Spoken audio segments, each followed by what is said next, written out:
Well, X-rays are typically lensless, and the reason is that the way lenses work, with our glasses and traditional optics, that does not work for X-rays. So 99% of X-ray optics are lensless. So how can you form an image then without a lens?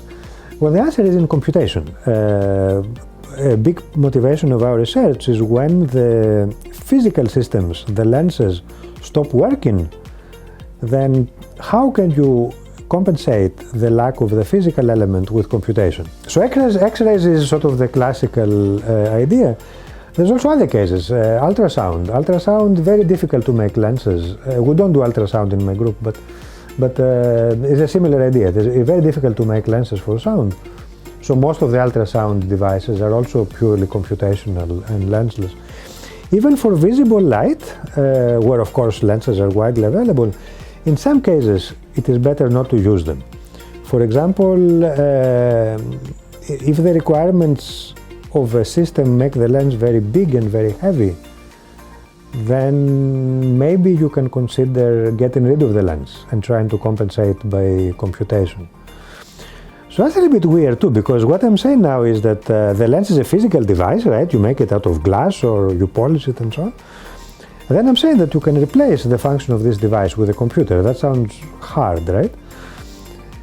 And it is, but again, it goes back to all these advances that we've had recently. Part of it is purely in terms of computing power. It takes a lot of computing power to do the job of the lens artificially by a computer. And the second is advanced algorithms, part of which is machine learning actually. The computers provide us the hardware tool to do these very complex computations.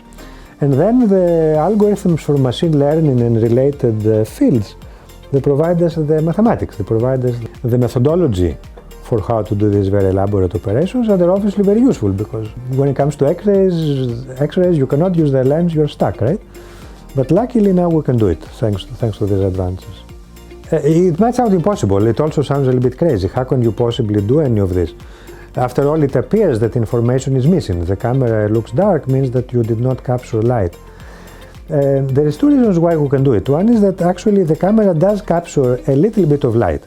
It is too little to be visible to our eyes.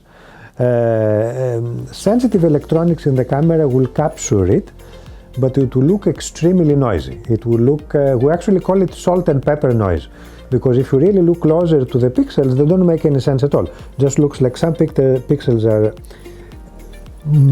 very, very tiny amount of light, and the next pixel may be completely dark, and so it's extremely noisy and indecipherable. But then the power of machine learning is it can learn, even though it appears random to your eyes, and it might even appear random to a traditional algorithm. In fact, there is mathematical relationships that are satisfied between those neighboring pixels. And at the end of the day, we can design algorithms that can exploit this information and form an image nevertheless. So when you look at it with your eyes, you see just this salt and pepper meaningless patterns. And then the algorithm processes it, and a fairly clear image emerges, which is actually correct. We do emphasize, I should say, to check that the images that we form actually correspond to the true objects. And they're just amazing, right? Because really, I don't think even 3, 4, 5 years ago, really people would not have expected that to happen just out of computation. Biological cells are almost always transparent. Of course, microscopists have known for a long time, since the 1950s.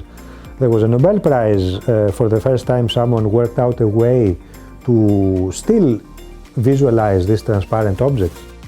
So microscopists have a lot of techniques for them. A similar situation happens with X-rays. Again, most objects in X-rays are almost transparent. Now this might sound a bit surprising. After all, how can you see your bones, right? Well, it's true, your bones are not transparent because they have calcium, but tissue, for example, which does not have calcium, tissue is mostly carbon, hydrogen and oxygen, carbon and water, right? Tissue is basically transparent to X-rays. So once again, it's a limitation, because if we look at tissue with X-rays, it means that we are suspicious of cancer, right? So when can X-rays see cancer? Well, they can see cancer if it is so advanced that it calcifies, meaning that calcium now begins to deposit on tissue. That's like really bad news. It may already be too late for the patient. So the real value is actually in looking at the transparent stuff, tissue for X-rays. So these are the kind of applications that we're really interested in. The integrated circuits that I mentioned earlier, they're also almost transparent to X-rays. If you look at the images that our colleagues get at the Argonne National Laboratory, very difficult to discern what is the pattern. Even though the X-rays went through, you look at the camera, very difficult to discern what was there. It is only computation that can allow you to visualize them.